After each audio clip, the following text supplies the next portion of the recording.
Aroboy aliwahi kusema kwamba kama itambidi kuoa mke mwingine ndo apate watoto wengine, itabidi afike hapo. Wewe sijui ulichukuliaje hiyo? Haizi pata kama mimi. So hata kijaribu atakuwa ame downgrade. I mean, look at me. Hello and welcome. We're coming to you from Kempinski and we are right here for the official launch of Obis Ventures, and of course with us today is the Queen of the East, NADIA MUKAMI. How are you doing? I'm great. I feel great. Yes. You're looking good. Thank you. Queen things. Yes. Obis Ventures. Yeah. Of course here to deal with events majorly. Yes. What do you love the most about events? I think it's getting paid to perform, of course. But just being on stage with my fans, sharing my music to them, performing when they can finally see me doing my thing on stage. So yeah, that's I think one of the best things. Yeah, Getting the money. getting the money. And you obviously have hosted your own events. Have you ever had any event flop? Yeah, hiyo ni kawaida ukiwa kwenye muziki. Sometimes you have people, but especially the first events, watu wamejaa, lakini ni kama uli overspend on certain things. So you find that the profits hazilingani kabisa. So you just do it, you like, next time maybe it will be better. I think events ziko na character sana. Maybe Nadia, talking about an event flopping. When was this, your event flopping? When was this? Nikiwa campus, number 1. The first Love and Vibes ilijaa ilikuwa Meru, but kabla utoe pesa ya sound yote, ulipe wasanii, accommodation, mafuta za kutoka Nairobi hadi huko, food, yani there are always hidden charges. Yeah. That's when you like, your profits are not that much. Yeah. And maybe to someone planning to do an event, of course people are out there planning to do events and things like that. What is that one advice that you'll give to them? I think it's number 1. I'll talk about the industry that I'm in. Yeah. Make sure that ume indulge Kenyan artists. We have a scenario whereby, and you know, watu sema habit baadaye ukua, yani ni mazoeo every single day. So for me it's, let's create ile culture ya artists headlining, ni Kenyan artists. Make sure there is gender balance. Kama there are 5 male artists, let there be like 5 female artists, and just pay artists well. It's very expensive to be an artist. You understand? Especially a female artist. Looking this good, he wig ni around 16,000. Imagine. So styling it is around 2,000, 2,500. Depends, 1,500 to 2,500. Makeup 25 to 3,000. Imagine. Haya, nguo poa, imagine tuseme ka 5k hapo 6k, depends. Sometimes unaweza vaa pesa, ujengea kwa viatu, ujengea kwa kucha, accessories. So people shouldn't feel like you're doing a favor. You understand? So I feel like they need to pay artists well, because we spend on audios, videos. Just pay them well. Marketing is so damn expensive. So people just need to pay artists well. Yeah. Talking about the industry, about a week ago you released your newest, biggest, the best album, Queen of the East. So far so good, Nadia. Yeah, so right now we've surpassed over 1 million views, 1 million streams on Boomplay. Yeah. We are almost 1 million streams on Spotify, almost 1 million streams on YouTube, and even platforms in account. I'm counting like the major ones. So that means that we're doing great. So the album in just a week, today marks 1 week. So I really feel so blessed. That's why I'm so happy. Others ningekuwa nimefrown your album haifanya poa, but inafanya poa, so I'm so happy. So yeah, thank you guys for supporting your girl. You know, keep supporting. More hits coming up. Kabisa. And what would you say goes into writing? Because your music does really well. What do you say goes into writing? Like good music? Yeah. It's number 1, you have to be really mentally stable. Like, cause ni job, like nini, akili zetu ndio ofisi zetu, so that's why huwa usijichanganyi, usijichanganye kama msanii, usiingie kwa madawa sijui nini, kwa sababu your mind is your office, so you must be mentally okay for you to get good music. Number 2 is motivation. You must be motivated, like ukiamka like uko kwa hiyo zone, uko kwa zone fulani. And that's why you find that sometimes hata msanii amenyamaza ni kwa sababu ya creativity block. It happens to me. Naweza nyamaza hata 3 months. Kwa sababu siko motivated, I'm going through creativity block, which is writing. Hata watu wanaweza sema, okay, basi tuchukue songwriter. Even delivering needs like your mind, ujue venye uteka melodies. So it's a lot. You have to be okay upstairs. Yeah. Talking about motivation, what's your greatest motivation, especially in doing music? My son, right now, because he's now my everything. I mean, once you get a child, you're always scared, but once you have a child, just the thought of just seeing that boy smile, he has a very personality, so he's always laughing, hi mama, he's always just saying such things. So I feel so blessed when I see that boy smile. That boy, he has such a cute personality, so he just makes me niamke kila siku nifanye mambo yangu. Talking about your son, I think from comments you've seen online once in a while, not even once in a while, most of the time, you have a very supportive partner also. Maybe you can talk about that.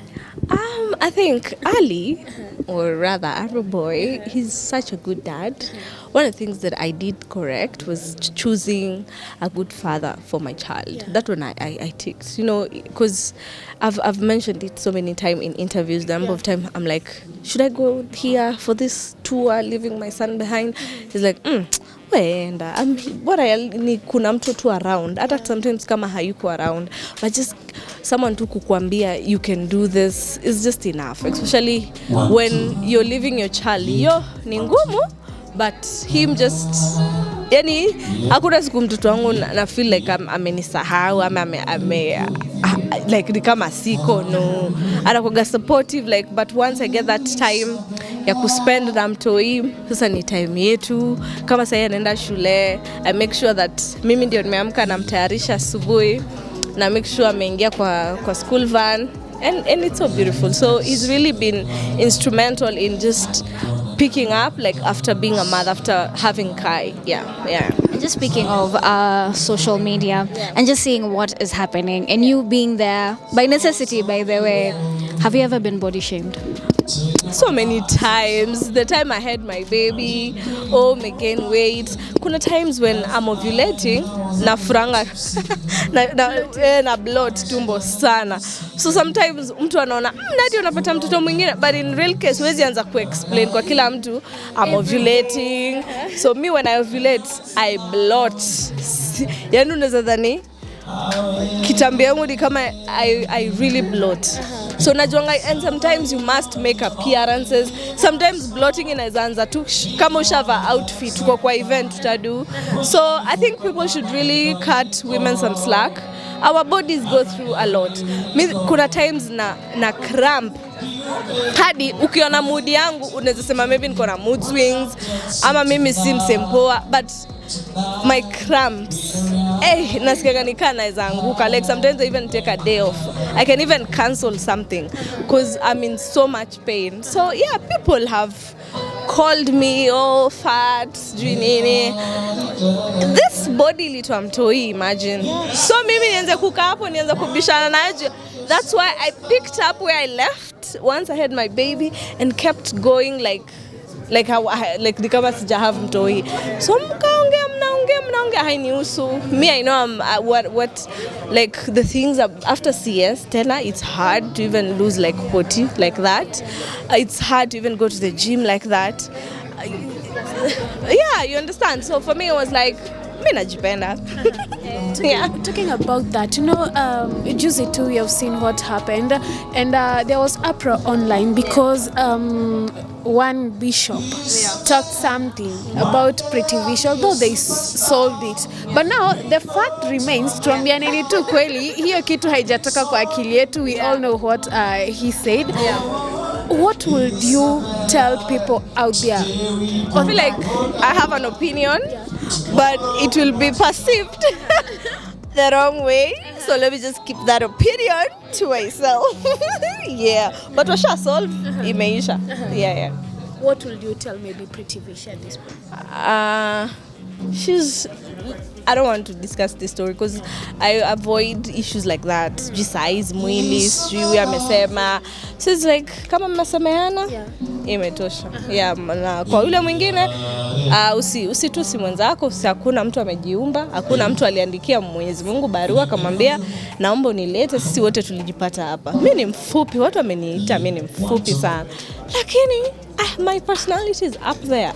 I don't let anyone dim my light. I've done big things for myself. So don't let anyone tell you yourself. Like, get your confidence on. There is a book I was reading and they said the best cloth you can wear is confidence. Yeah.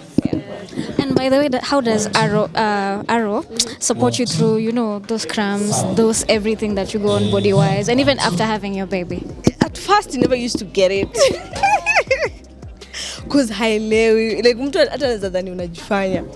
But cramps, especially after having my baby, it's like, because there's a time I had like mini cysts. Just naitwaje. There's a time I was going through medication. Hazikuwa serious sana. But I think after umepata tu mtoi sijui vitu tu ziutokea tu vitu hata uko unajua. So I really cramp. I have a serious back pain. But he's, you know, sometimes ataniambia pole, ataniletea chakula kama nimelala the whole day. Yes, slowly by slowly amekuwa akiget it. Yeah. Yeah, Nadia, pengine turudi nyuma kidogo kwenye album. I really love to know ni ngoma gani ambayo haukutarajia perform vizuri lakini unaona sasa hivi it's picking up really well. Kipepeo. Actually the song about I thought and everybody from my 1RPM team to my guys, everyone thought the song with the Bye Bye song with Fina and Wendy Shea was going to be like but to their surprise, the song that is leading in terms of streams ni Kipepeo. Ndo ina lead actually for all the songs. Yeah. Right. Yeah. Yeah, I think upande wa Tanzania, I think there's the contemporary tumekuwa tukiona wasanii wapya wa kike ambao wanachipuka sana and they are doing really well. Na here in Kenya pia tunawaona but not as much as TZ. Do you think Kenya bado kuna potential ya kupata wasanii wapya wa kike ambao wanaweza kufanya vizuri? I think wasanii wanachipukia. It's just that our industry is very toxic. So lazima yani ukwe tu mvumilivu. So to any female artist, I know someone who's quit, you know, music recently. And I feel like our industry, yani you cry in the job. Unashisikia like sometimes vitu ni ngumu, mimi nalia, najipanguza machozi, naendelea kusmile, naendelea kumove on.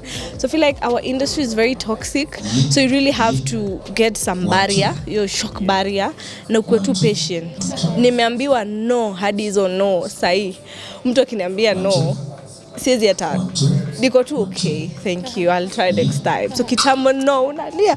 So just keep going. Our industry is very toxic and once you realize that, unaweka tu barriers, unasema tu I'm going to keep on trying. Kama this is what I love, this is what I want to do, just keep on trying. I mean, unaweza andika proposals, uko na event, umemba okay, it's very positive. Weka hata tunaifanya event imefika, uko na sponsor mmoja na si major sponsor.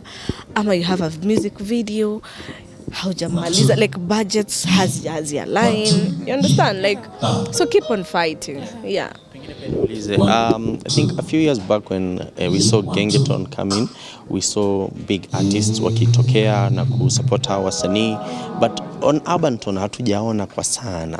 Sijui wewe mwenyewe ni ngoma ni type of music unaiamini, ni type of music pengine you're looking to sana TikTok, anapenda TikTok.